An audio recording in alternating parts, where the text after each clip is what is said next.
తమిళనాడులో టీవీకే ప్రభుత్వం తన హామీలను ఎలా అమలు చేయబోతోంది? ఇదే ప్రశ్న ఇప్పుడు అక్కడ చక్కర్లు కొడుతోంది. ఎందుకంటే ఆల్రెడీ ఖజానా ఖాళీ అయిందని ముఖ్యమంత్రి విజయ్ స్వయంగా మొదటి రోజే చెప్పేశారు. అలానే రాష్ట్రం మొత్తం అప్పులు 10 లక్షల కోట్ల పైన ఉంది.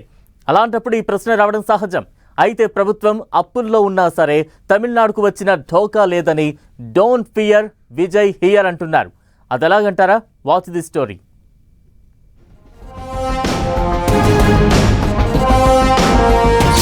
పది లక్షల కోట్ల అప్పు, హామీలు ఎలా అమలు చేస్తావు విజయ్?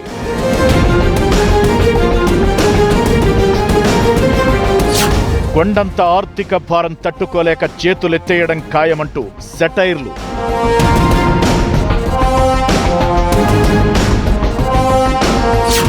డేటా కరెక్టే, డెట్టు కరెక్టే, కానీ తమిళనాడుకది పెద్ద కష్టమేం కాదట.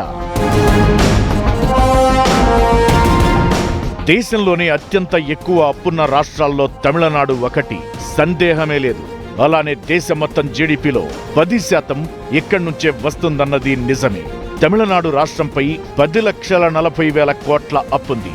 తరువాత మహారాష్ట్రకి 9,40,000 కోట్లు, ఆంధ్రప్రదేశ్కి 6.5 లక్షల కోట్లు, తెలంగాణకి 4,90,000 కోట్లు, కర్ణాటకకి 8,10,000 కోట్లు, గుజరాత్కి 5,30,000 కోట్ల అప్పు ఉన్నట్లు అధికారిక లెక్కలు చెబుతున్నాయి.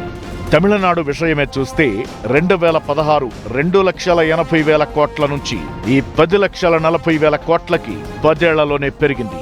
ఇది చూసే తమిళనాడు ముఖ్యమంత్రి విజయ్కి రాబోయేదంతా కష్టకాలమే అని చాలా మంది విమర్శలకు, హెచ్చరికలకు దిగారు.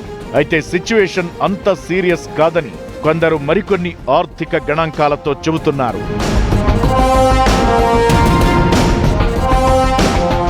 ఎందుకంటే తమిళనాడుకి ఎంత అప్పున్నా ఫిస్కల్ డెఫిసిట్ అంటే ఆదాయానికి ఖర్చులకు మధ్య ఉండే గ్యాప్ తక్కువ. మిగిలిన అప్పు ఎక్కువ ఉన్న రాష్ట్రాల్లో ఈ లోటు ఎక్కువగా నమోదవుతుండగా తమిళనాడులో మాత్రం 3% ఉంది.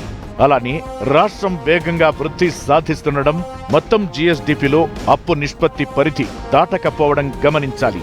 జీఎస్డీపీతో అప్పు నిష్పత్తిని పోల్చినప్పుడు అది 26.12%గా తేలుతుంది. అలానే రాష్ట్రంలో రెవెన్యూ వసూళ్లు భారీగా నమోదవుతుంటాయి. ఈ క్రమంలోనే టీవీకే పార్టీకి ఈ అప్పుల భారం పెద్ద సమస్య కాదని కొందరి అంచనా. రెవెన్యూ పెంచుకుంటూ అప్పులను నియంత్రిస్తే చాలనేది వారి అభిప్రాయం కాగా, ఉచిత పథకాల అమలే రాబోయే రోజుల్లో రాష్ట్ర ఆర్థిక స్థితిని శాసిస్తాయంటున్నారు.